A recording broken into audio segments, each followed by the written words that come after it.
Bien, messieurs les présidents, madame la chancelière, messieurs les ministres, mesdames, messieurs, nous avons fait attendre, mais c'était le prix d'une discussion riche, nourrie, fructueuse, et je suis très heureux d'avoir accueilli aujourd'hui à Paris, avec la chancelière fédérale d'Allemagne, le président de la Fédération de Russie et le président d'Ukraine pour ce premier sommet en format Normandie depuis le sommet de Berlin d'octobre 2016. Et le fait que nous soyons aujourd'hui côte à côte à Paris est en soi un résultat important à plusieurs égards, une relance crédible qui n'était en aucune mesure acquise d'avance compte tenu de l'absence d'avancées concrètes depuis plusieurs années. Je crois que la tenue de ce sommet et des heures de discussion que nous venons d'avoir est en soi un acquis. Il s'agit aussi de la première rencontre entre le président Poutine et le président Zelensky depuis l'élection de ce dernier en avril 2019. Et je tiens à saluer à cette occasion le courage politique et la détermination dont a fait preuve le président d'Ukraine depuis son élection pour ramener la paix dans le conflit qui ravage l'Est de son pays. Les gestes qui ont été faits au cours des derniers mois ont été clairement un élément décisif de la relance du processus, du rétablissement de la confiance qui était nécessaire à toute avancée sur une base réciproque.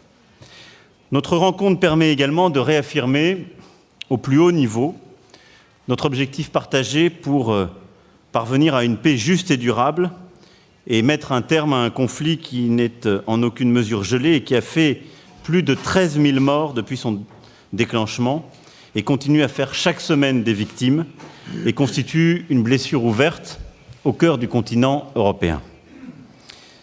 J'ai eu l'occasion de m'exprimer à cet égard sur ce sujet ces derniers jours. La stabilité du continent européen et la construction d'une nouvelle architecture de confiance et de sécurité passe par le règlement du conflit dans l'est de l'Ukraine et dans le cadre des accords de Minsk. Et c'est à ce titre que les discussions d'aujourd'hui étaient importantes. Cette rencontre a enfin été rendue possible par un travail préparatoire très important, relancé au cours de l'été, dans lequel chacun ici s'est engagé. Et ce travail a permis des progrès importants afin de créer une atmosphère de confiance, le désengagement des 3 zones pilotes qui avaient été définies en 2016, débuté en juin et désormais effectif. Sur le volet politique, un accord a été obtenu le 1er octobre au groupe de contact trilatéral sur la formule dite de Steinmeier. Et sans être directement lié au conflit, l'échange de 70 prisonniers entre la Russie et l'Ukraine le 7 septembre dernier a permis, là aussi, de restaurer la confiance. Nos discussions ont permis aujourd'hui, et je vais laisser chacun s'exprimer, d'avancer sur tous ces points. Le sujet du désengagement, les sujets des prisonniers, la clarification du cessez-le-feu, un agenda aussi de confiance sur les évolutions politiques des prochains mois. Nous avons aussi acté, et je conclurai là-dessus, un travail demandé à nos ministres des Affaires étrangères et nos conseillers diplomatiques pour les 4 mois à venir, consistant à œuvrer pour les conditions sécuritaires et politiques, entre autres en vue de l'organisation d'élections locales, avec l'objectif, d'ici 4 mois, d'avoir un nouveau sommet en format Normandie pour parachever ces travaux. Je laisserai chacun s'exprimer, mais je veux ici redire combien nous croyons très profondément à ce travail de rétablissement de la paix et à cette relation de confiance, et à ce titre combien les discussions du jour, y compris les discussions inédites, si je puis dire, ont permis d'avancer utilement pour la première fois depuis un peu plus de 3 ans. Madame la chancelière, chère Angela. Merci beaucoup, Monsieur le Président, cher Emmanuel. Tout d'abord, je voudrais te remercier pour l'organisation de ce sommet en format Normandie depuis un bon moment. Nous avons su surmonter ces moments d'inertie avec les travaux préparatoires de nos conseillers et des ministres des Affaires étrangères, mais également grâce à plusieurs étapes et pas entrepris par le président Zelensky, dont on avait discuté longtemps, mais qui n'ont jamais été réalisés. Entre autres, ces 3 points du désengagement, surtout Stanitsa Luhanska, tous ceux qui connaissent les détails savent ce que cela veut dire pour améliorer les conditions de vie des personnes sur place. Nous avons réussi quelque chose, ce que nous avons discuté à Paris, à savoir la mise en œuvre de la formule Steinmeier, et nous devons beaucoup à l'Ukraine. Donc, c'est également très intéressant. De président de la République fédérale d'Allemagne, et c'est la séquence de la mise en œuvre des procédés.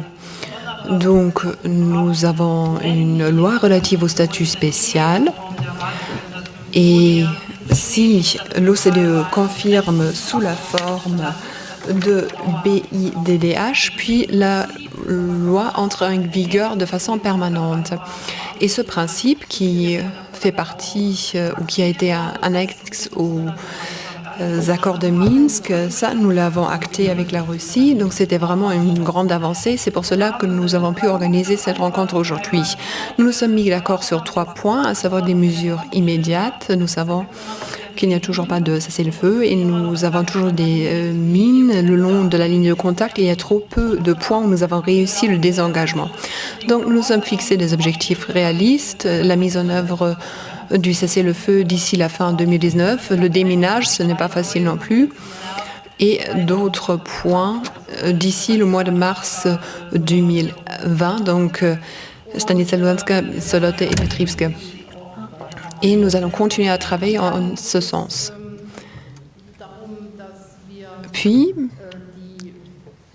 l'idée, c'est d'améliorer l'observation du cessez-le-feu. Il y a théoriquement les mandats de l'OSCE, mais on ne les a pas suivis complètement. L'idée, c'est de ne pas avoir une observation sur 12 heures par jour, mais 24 sur 24. Et ça, encore une fois, nous l'avons réitéré aujourd'hui.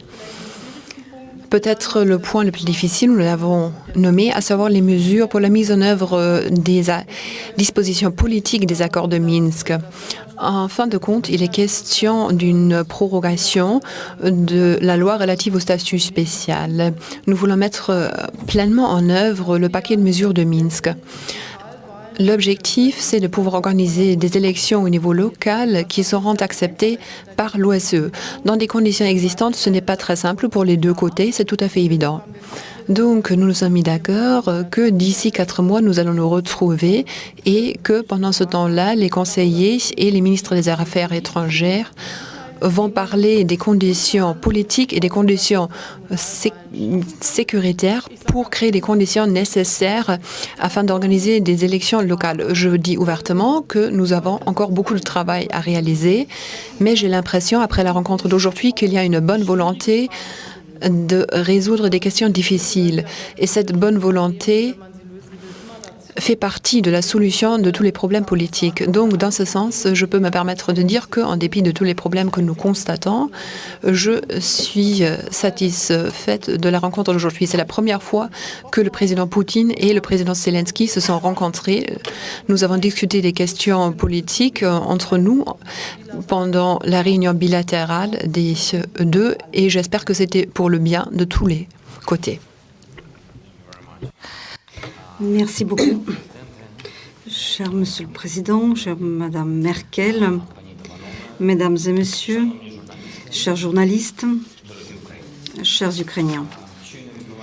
On vient d'avoir une rencontre dans le cadre du format de Normandie dédiée visant à atteindre la paix dans l'Est de l'Ukraine. Officiellement, c'était la rencontre de 3 leaders, mais je peux dire avec certitude que j'ai représenté l'Ukraine et je n'étais pas le seul à le faire, puisqu'avec moi, il y avait tous les Ukrainiens dont je ressentais le soutien. J'avais de mon côté la vérité, le désir de la justice et de la paix dans mon propre pays. Aujourd'hui, c'était long, d'ailleurs. La rencontre était longue, mais tout s'est déroulé de manière très concrète et importante.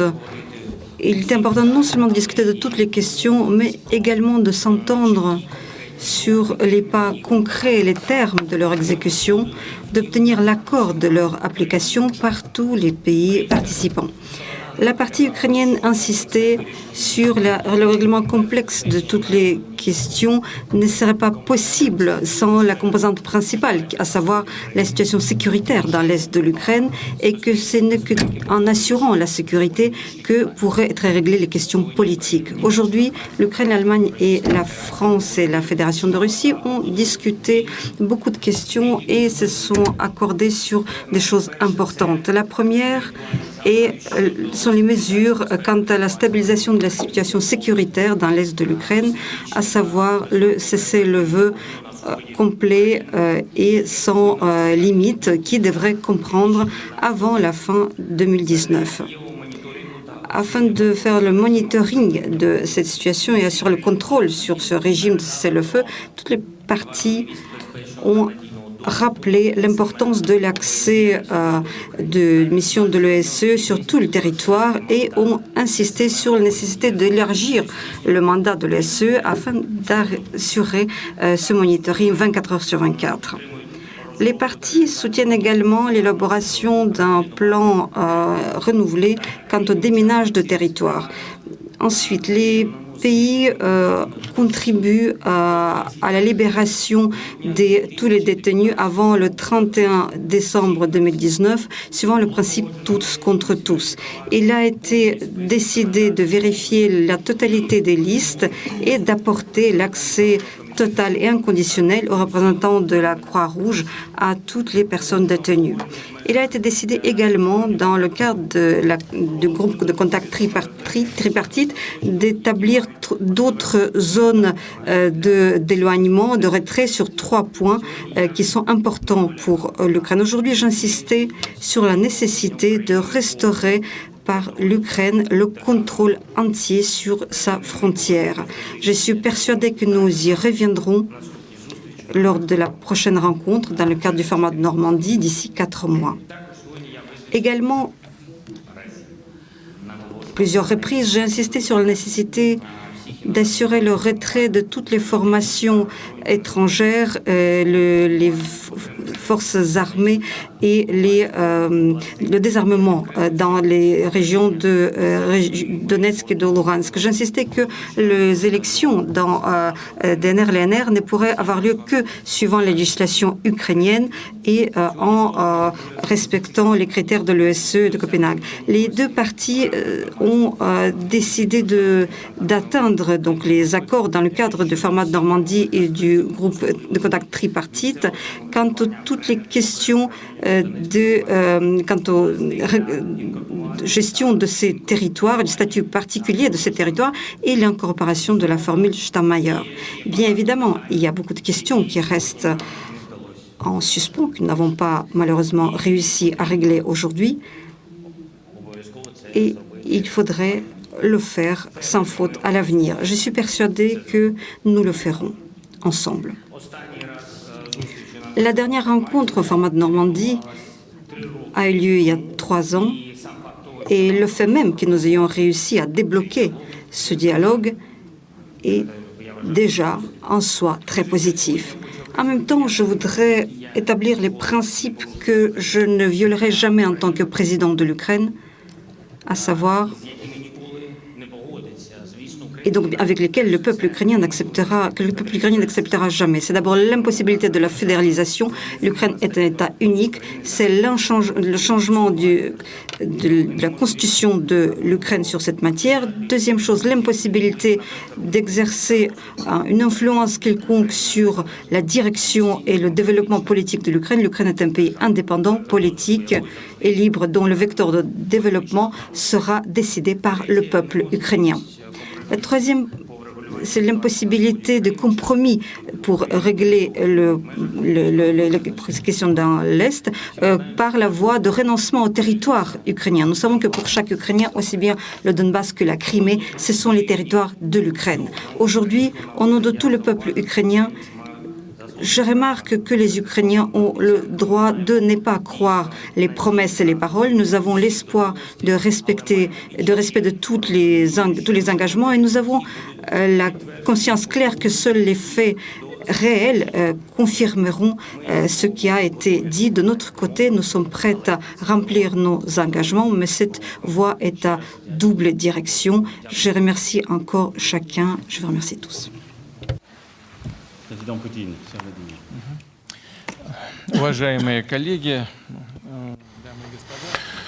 Chers collègues, mesdames et messieurs, je me rejoins globalement à ce qui vient d'être dit par les participants de notre rencontre. Nous avons adopté une déclaration commune qui souligne l'importance d'application continue et inconditionnée des accords de l'ensemble de mesures de Minsk du février 2015. Nous avons souligné l'importance de mettre au point un dialogue direct entre les parties en conflit. Nous avons salué le désengagement des forces et des moyens dans 3 zones pilotes. C'est un point important. C'est un pas important dans le sens de désescalade au sud-est de l'Ukraine et un cessez-le-feu universel. Nous espérons que ce désengagement sera continué et poursuivi.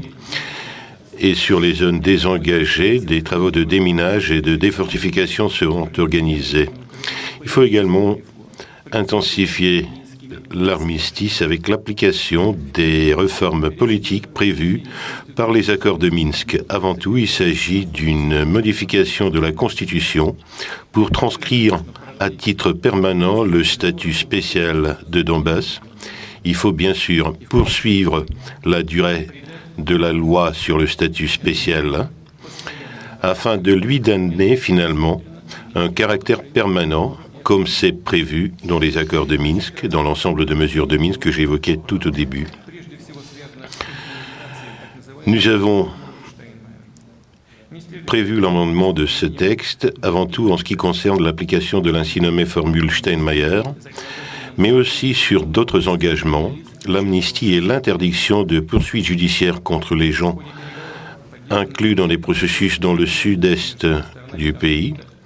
Nous avons soutenu l'idée de préparer l'échange des personnes détenues selon la formule tous identifiés contre tous identifiés. Encore un élément important, il convient d'augmenter le nombre de points de passage sur la ligne de contact afin de donner aux gens la possibilité de circuler plus librement sans faire des queues pendant des heures, ce qui constitue une condition de vie des centaines de milliers de gens qui habitent cette zone. Nous parlons de grands projets et des sujets humanitaires. Il ne faut pas oublier des gens simples qui habitent dans cette région. Tous nos accords, tous nos ententes doivent améliorer leurs conditions de vie, non pas dans l'avenir, mais dès maintenant. Je crois, et je pense que nous sommes d'accord là-dessus, que le travail était utile et je tiens à remercier le président Emmanuel Macron pour son initiative. Je tiens à le remercier, ainsi que la chancelière Merkel, pour attacher autant d'importance à ces sujets qui ne relèvent pas de leur responsabilité directe, mais qui sont très importantes pour nous, pour la Russie, pour nos voisins européens. Nous les remercions de déployer tant d'efforts pour parvenir à un règlement définitif. De son côté, la Russie va faire tout le nécessaire pour porter son obol à ce travail. Merci beaucoup. Merci à chacune et chacun et merci pour votre présence aujourd'hui à tous les trois pour acter de ces conclusions. La déclaration donc qui tient dans les 3 points rappelés et détaillés à l'instant par les chefs d'État et de gouvernement, mesures immédiates pour stabiliser la situation en zone de conflit, mesures pour mettre en œuvre les clauses politiques des accords de Minsk et suivies et rendues publiques dans les secondes où je vous parle et pourra être ainsi consultées par chacun. Il est maintenant prévu que nous répondions, je crois, à 4 questions. Je vais donc donner la parole à nos amis journalistes. Bonsoir, Monsieur le Président, Madame la Chancelière.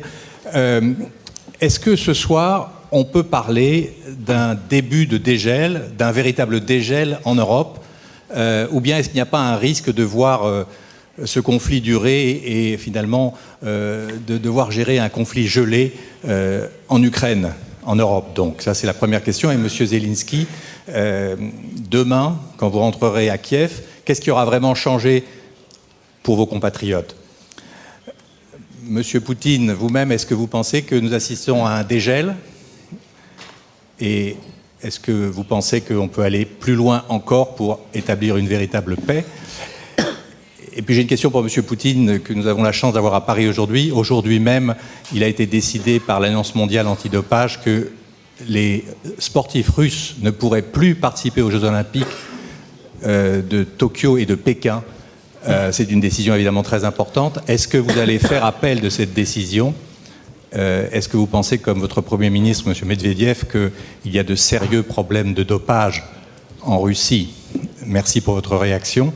Madame Merkel aussi, est-ce que vous pensez qu'on est face à un dégel? Et enfin, M. Macron, c'est vrai que ce sommet en soi-même est une victoire diplomatique et qui consacre le rôle de la France en Europe. Mais vous savez qu'à l'étranger, on se demande s'il n'y a pas en France une petite révolution qui couve. Alors je voulais vous demander si vous pouviez rassurer nos hôtes étrangers et les Français. Est-ce que ce conflit franco-français va être bientôt réglé? Merci. Je salue votre habileté. Alors, cher Monsieur Gosset, j'ai cru comprendre que le dégel était une question, un dénominateur commun, un facteur commun à tout le monde. Et ensuite, pour messieurs Poutine et Zelensky, il y avait des questions plus spécifiques. Sur la question du dégel, comme je l'ai dit, d'abord, cette situation n'est pas proprement une situation gelée, compte tenu du nombre de victimes et encore du nombre de victimes que nous constatons chaque jour, chaque semaine. Nous avions sur nos tables un rapport qui a été remis par l'OSCE en date d'hier et qui montre qu'il y a encore des victimes dans les zones de contact et de conflit. Non, je crois que ce qui a été acté aujourd'hui, c'est une étape importante, à plusieurs égards que je rappelais. La première chose, c'est la première fois depuis 3 ans qu'un sommet dans ce format-là se tient.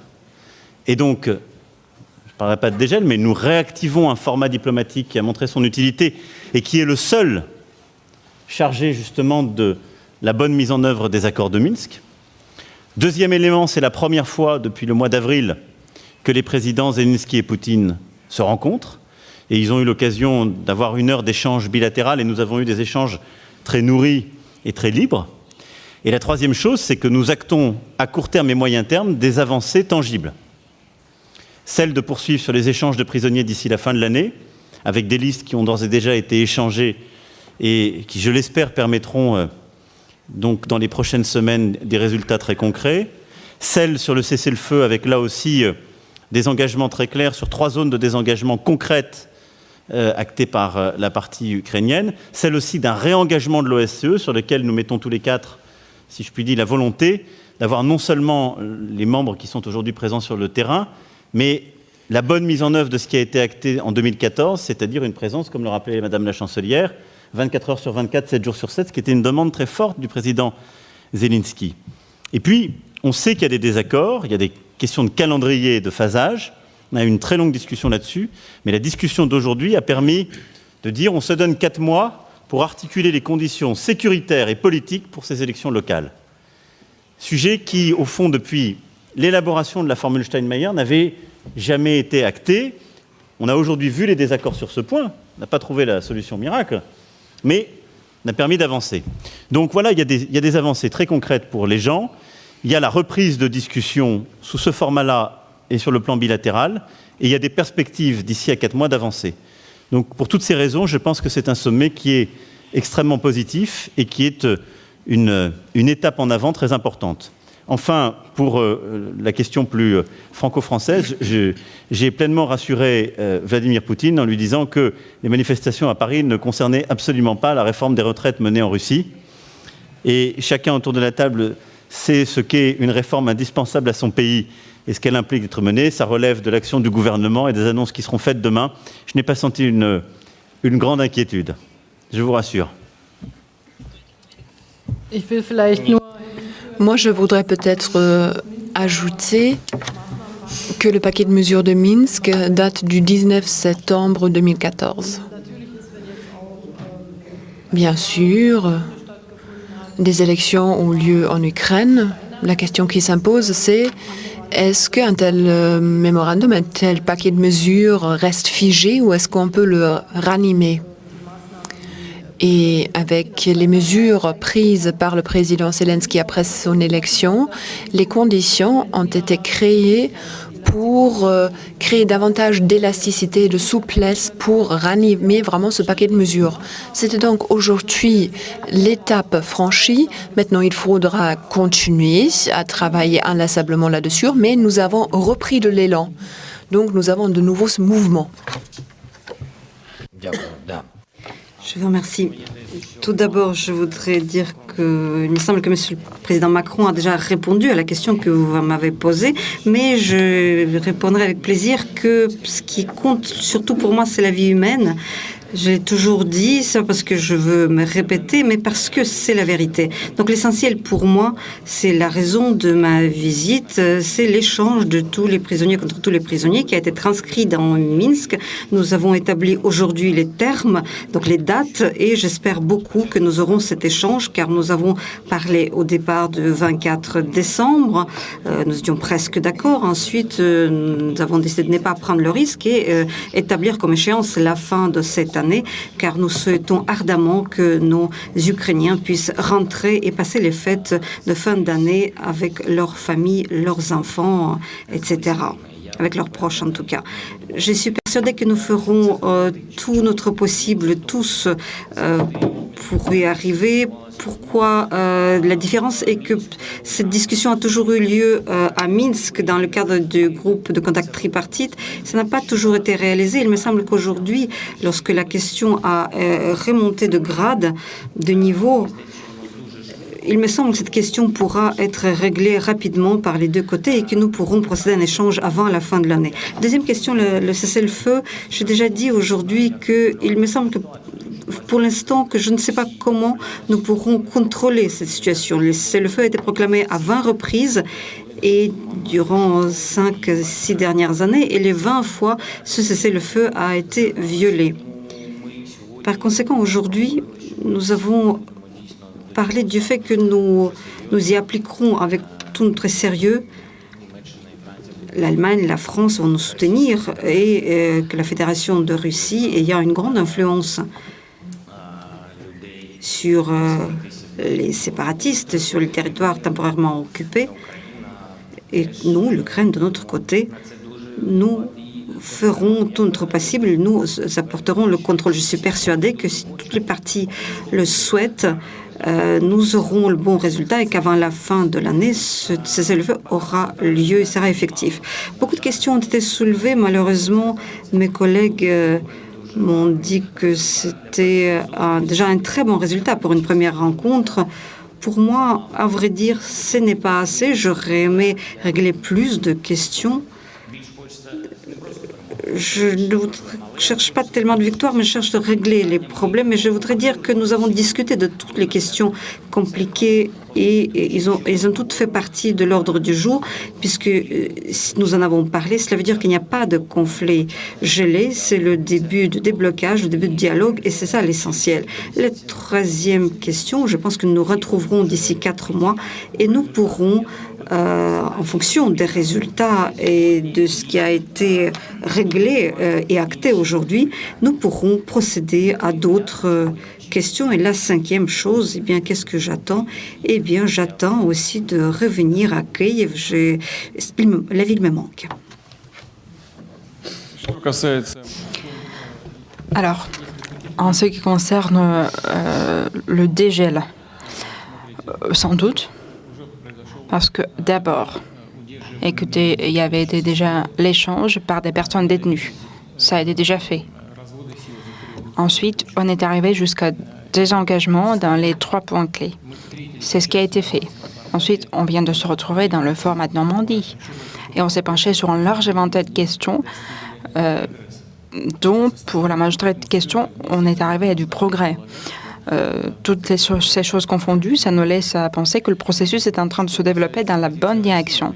Pour ce qui concerne la position de la Russie, je l'ai déjà dit dans mon allocution de bienvenue que la Russie va faire tout ce qui en dépend pour que toutes les questions soient résolues et tout le conflit en tant que tel soit finalement terminé.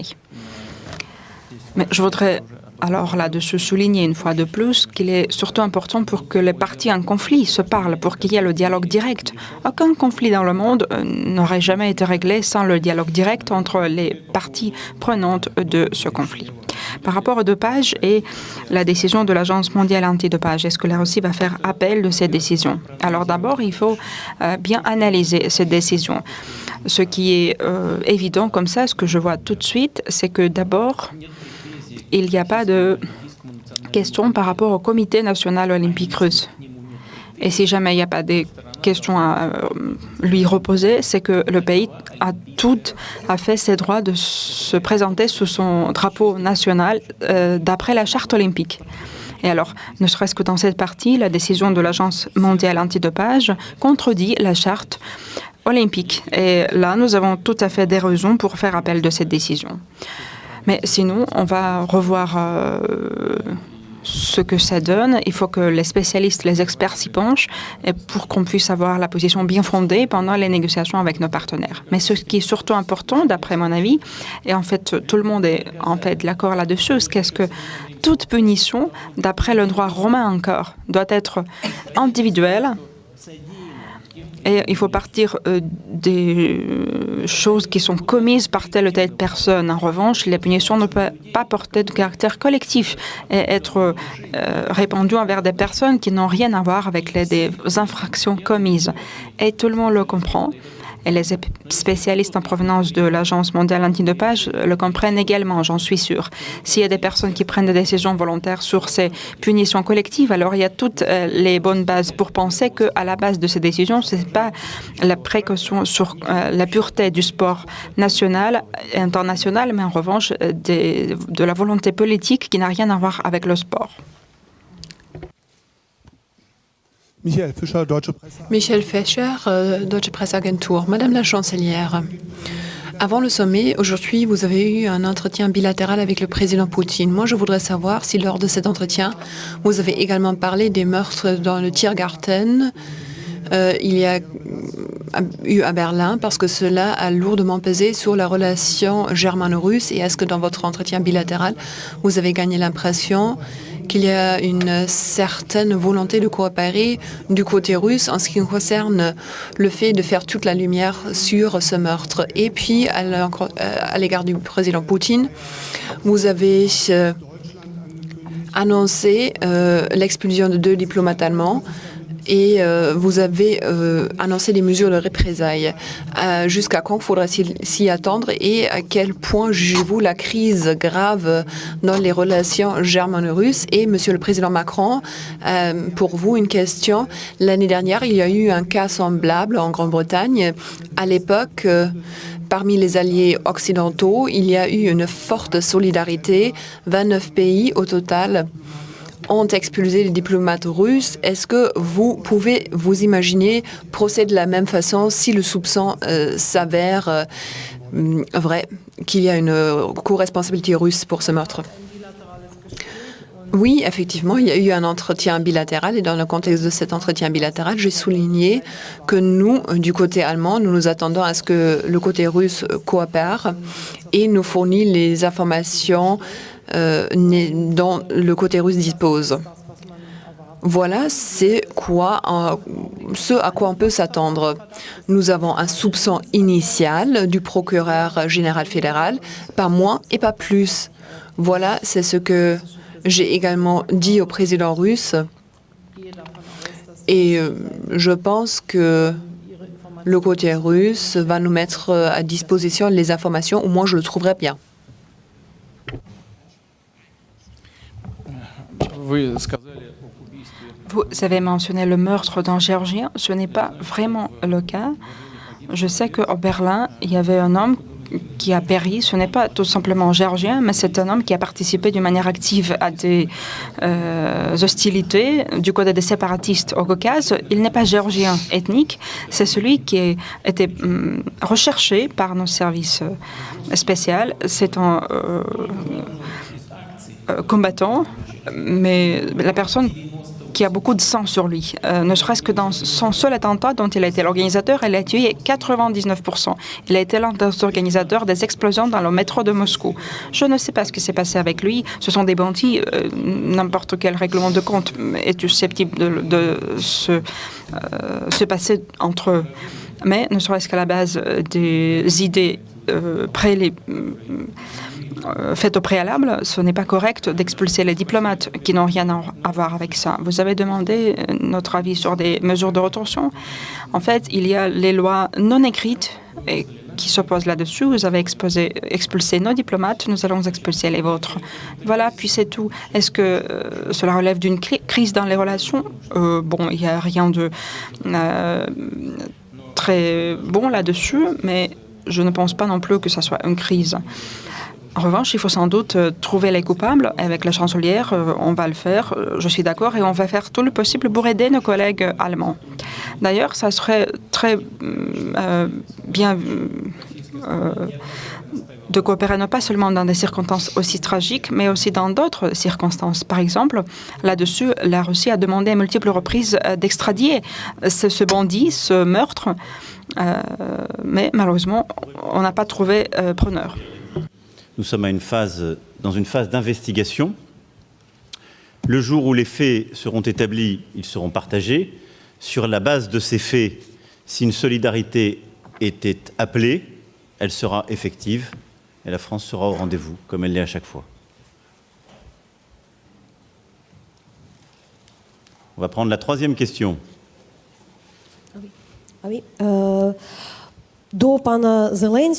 Question s'adresse au président Zelensky. Est-ce que cette rencontre, dans le cadre du format de Normandie, aura lieu d'ici 4 mois à toutes conditions, et où est-ce qu'il y a des préconditions pour que nous puissions comprendre comment vous avancez? Et est-ce que nous avons bien compris que bien qu'il y ait des progrès dans les questions des échanges, par exemple de nouveaux points de passage, mais il n'y a pas de changement dans les accords de principe, à savoir il n'y a pas de question pour l'instant des élections qui auraient lieu dans le Donbass à l'automne 2020 et que l'Ukraine contrôlerait sa frontière d'ici là, sa frontière dans le Donbass. Pourquoi cela se passe ainsi? Et deuxième question, est-ce qu'il y aura un transit de gaz à partir du 1er janvier? La question s'adresse au président de la Fédération russe. Pourquoi êtes-vous si contre, si opposé à ce que l'Ukraine contrôle sa frontière dans le Donbass pendant les élections? S'il s'agit d'une pierre d'achoppement aussi importante et que cette question pourrait faire bouger du point mort la question de la paix dans le Donbass, pourquoi est-il si compliqué de changer ce point?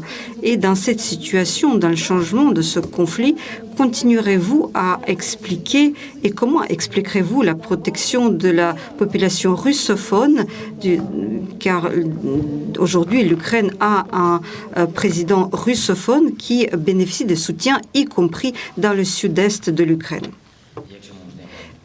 Permettez-moi, je veux répondre en tant que président russophone de l'Ukraine. Donc, en Ukraine, nous sommes tous ukrainiens. Tous les gens chez nous, avec une éducation, peuvent parler les deux langues. J'ai dit déjà aujourd'hui au président de la Fédération russe, ce n'est pas interdit chez nous. Et je lui souligne encore une fois que je peux continuer à vous répondre en russe et non en ukrainien, mais je peux aussi vous répondre en anglais. Les gens parlent bien anglais en Ukraine aussi. Je voudrais vous dire qu'en ce qui concerne les conditions futures, il n'y a pas de préconditions pour les rencontres à venir. Donc notre intention d'aujourd'hui, l'atmosphère de la rencontre d'aujourd'hui, ce qui est très important, cette rencontre était longue, complexe, mais l'atmosphère est plutôt positive. Et je le dis très sincèrement, et je pense que d'ici 4 mois, nous aurons la possibilité de poursuivre la discussion et d'avoir les résultats de ce qui a été fait. Mais nous ne nous attendons pas à l'exécution ou à des résultats et en fonction desquels aura lieu la rencontre. Il n'y a pas de devoir à domicile, c'est juste une décision qui est déjà prise. Nous avons avec le président de la Fédération de Russie, à dire franchement, des divergences, des points de vue totalement opposés sur le transfert du contrôle de la frontière, sur la date de ce transfert. Je peux le dire tout à fait ouvertement. Le président de la Fédération, je pense qu'il le répondra à cette question à son tour. Donc il pense que Minsk, ce qui a été signé par le président Poroshenko, devrait avoir lieu après les élections. Je soulève cette question pour dire que le transfert de la frontière doit avoir lieu avant les élections locales. il me semble que ma position était très argumentée, mais pour l'instant, nous ne sommes pas d'accord. Nos regards divergent et je pense que ce n'est pas pour rien que nous parlons d'une rencontre d'ici quelques mois. Ce n'est pas pour rien que nous parlons d'une rencontre de 4 leaders. Je pense que dans ces questions, nous trouverons une solution. Nous devons trouver une solution sans faute, ou je dirais plutôt, nous sommes obligés de trouver une solution, sinon nous ne pourrons pas avancer. En ce qui concerne la question du gaz, nous avons une rencontre bilatérale dans le cadre du format Normandie. De cette rencontre quadripartite, nous n'avons pas discuté de la question du transit de gaz, mais dans notre discussion bilatérale avec le président de la Fédération de Russie, nous avons soulevé cette question. Mais c'est la première fois que je n'ai pas beaucoup d'expérience, mais c'est la première fois que c'était donc une discussion bilatérale, mais nous avions 7 personnes de chaque côté. Nous avons tout de même discuté de cette question. Nous avons commencé, il me semble, donc la discussion et la question a été débloquée. Et maintenant, au niveau de nos conseillers, il y aura des discussions sur la possibilité, les formats, les volumes, le prix, les autres détails de transit du gaz vers l'Europe, car il s'agit d'une question importante pour tout le monde, aussi bien pour l'Ukraine que pour la sécurité énergétique de l'Europe. Par conséquent, je crois que dans ce domaine, nous avons fait des pas importants. J'espère avoir répondu à toutes vos questions. Ce qui concerne les élections locales, effectivement, nous avons soulevé cette question. La question des élections locales sera discutée au niveau du groupe de contact tripartite. Ce sera discuté les versions, les différentes possibilités de ces élections. Et je pense d'ici 4 mois, lors de notre rencontre, nous aurons déjà des possibilités, des propositions. Cette question est très complexe. Vous avez posé les questions les plus difficiles, les plus complexes de la discussion d'aujourd'hui. Et ce sont justement les questions que vous avez posées. Ce sont les élections et la frontière. Je vous remercie. Souvenez-vous d'un verre très connu à Russie. Nous avons du gaz chez nous dans notre appartement. Et vous? Et nous l'avons. Et vous?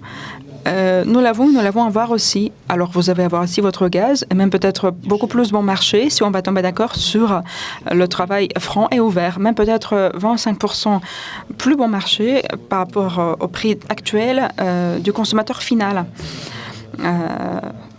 ou industriel. Parce que le prix de gaz pour les simples citoyens qui ne sont pas des industries, c'est subventionné par l'État et on ne peut pas faire des rabais sur ce qui est subventionné. En revanche, on va s'y repencher dans l'ensemble. Par rapport à la frontière, c'est vrai que les positions sont tout à fait divergentes. En revanche, notre position est bien compréhensible. Nous sommes pour la mise en place des accords de Minsk. Alors, je vous prie bien vouloir prendre des accords de Minsk et de lire ce qui est écrit là-dessus. Ce qui est écrit là-dessus, que l'Ukraine va commencer à retrouver le contrôle de sa frontière sur ce territoire le lendemain après les élections. Mais c'est ce qui est écrit dans les accords de Minsk. Et le contrôle total va être organisé, finalisé après la mise en place totale de toutes les procédures politiques. Mais c'est ce qui est écrit déjà. Pourquoi revoir et remettre en cause les accords de Minsk? Pourquoi refaire tout ça à partir de zéro si tous les points de ces accords de Minsk sont en lien étroit les uns avec les autres? Si on va commencer ça, alors on va perdre le tout et on va créer dans la situation où tout le monde va être des perdants. Alors, je crois que notre position est bien basée et bien fondée. Là, par rapport à des russophones et la population russophone, nous voulons sans doute que la population russophone du Donbass, mais aussi dans l'ensemble de l'Ukraine, puisse jouir des droits démocratiques égaux avec les autres types de populations. Je voudrais attirer votre attention sur le fait qu'il y a 38% de la population ukrainienne qui se considère comme des russophones. Et à partir de l'année prochaine, toutes les écoles russes, entre guillemets, comme on les appelait, vont devoir enseigner en langue ukrainienne. D'ailleurs, d'accord, D'ailleurs, si je suis bien informée, les autres écoles dans lesquelles on enseigne dans d'autres langues, en hongrois par exemple, en polonais, ils vont devoir le faire à partir de 2023. Comme s'il y avait plus d'Hongrois que de Russes en Ukraine. Alors, j'espère qu'on va avoir un jour les réponses à toutes ces questions. Et j'espère que, en fait, tout comme les autres problèmes qui restent toujours pour le moment non résolus, vont se retrouver au centre de notre intérêt. On va s'y pencher dans 4 mois.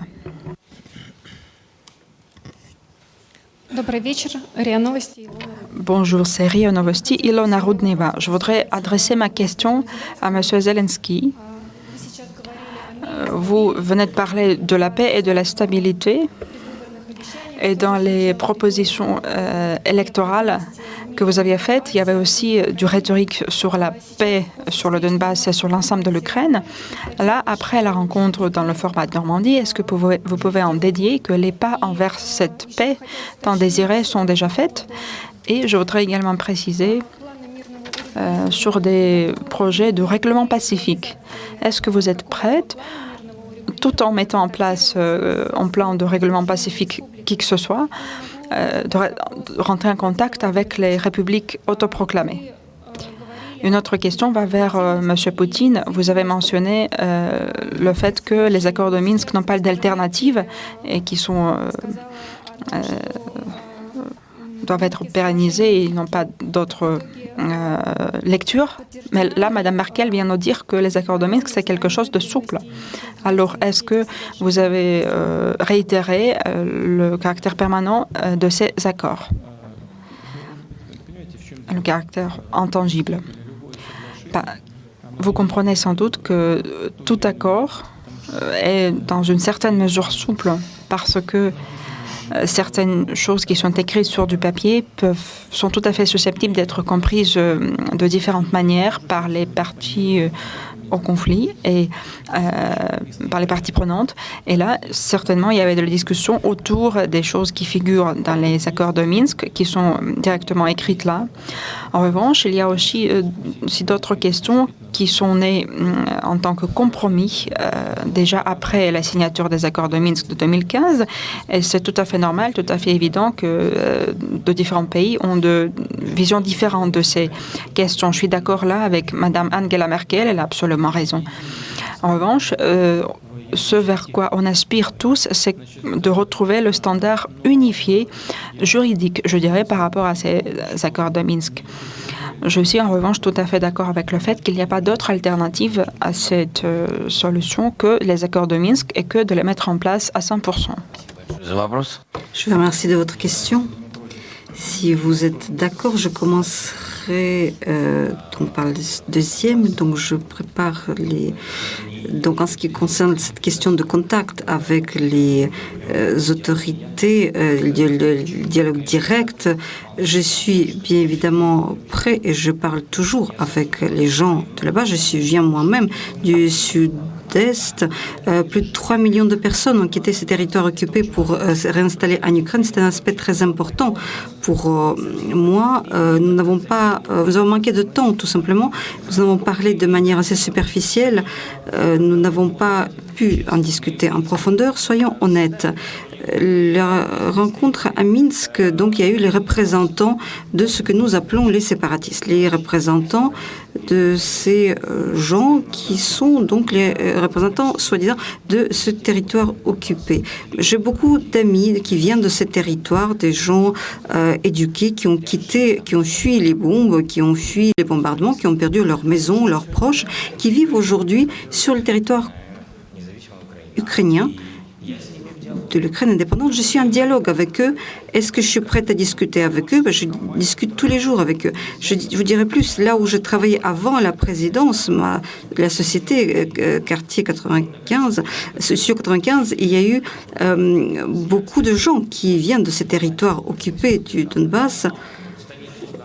Stanitsa Luganska, Zolotoy Petrov, là où donc nous avons fait éloigner les troupes. J'ai discuté avec les gens qui travaillent, par exemple, en Ukraine, mais ont les biens immobiliers ou immobiliers de l'autre côté de la frontière. Il y a les situations inverses. Il y a énormément de cas complexes. Donc, si vous souhaitez venir, je vous montrerai les choses, mais pas comme M. Solovyov qui raconte des choses depuis Moscou. Je vous invite vraiment de venir chez nous, de voir ce qui se passe, de regarder de vos propres yeux, de marcher de vos propres pieds, toucher de vos propres mains, pour que vous puissiez vous rendre compte de la réalité de la situation. Tout cela me paraît important de le sentir, de le comprendre, et je voudrais beaucoup qu'à Minsk, et je pense que c'est tout à fait justifié, qu'à Minsk, où il y a des soi-disant des représentants du Donbass, que ces représentants, qui est aussi, en tant que représentants du Donbass, ceux qui ont quitté le Donbass, ceux qui se sont déplacés, qui sont aussi les ressortissants de ce Donbass. En ce qui concerne les pas vers la paix. D'abord, nous nous sommes rencontrés et je pense que c'est déjà le premier pas. Si nous ne le voulions pas, je pense qu'aucun de nous ne serait venu. Nous avons discuté des échanges, des prisonniers. Nous avons parlé, aussi bien Mme Merkel que M. Macron, que le président russe. Nous avons parlé de l'échange. Nous avons eu des échanges. Donc nous avons échangé 35 personnes contre 35 personnes. Nous avons obtenu les bateaux. Bon, nous n'avons pas obtenu les bateaux en totalité, mais nous espérons de les obtenir. Mais nous aspirons tous à la paix et nous sommes prêts à tout faire pour cela.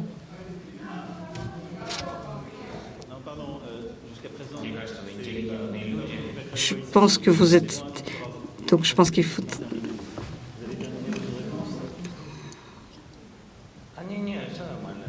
Donc tout va bien. Je pense qu'il y a 3 points de suspension. Bien évidemment, venez nous voir.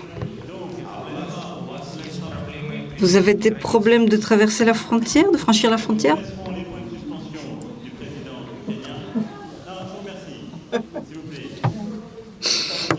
Ici, jusqu'à preuve du contraire, on a dit qu'on prenait 4 questions. Nous prenons 4 questions, les 4 questions ont été prises. Je vous remercie de votre patience et je remercie chacun du travail qui a été fait. Et je remercie les présidents et Madame la chancelière pour ces heures de discussion, de travail et l'accord trouvé aujourd'hui à Paris et les 4 mois de travail qui nous attendent sur beaucoup de choses. Merci à vous.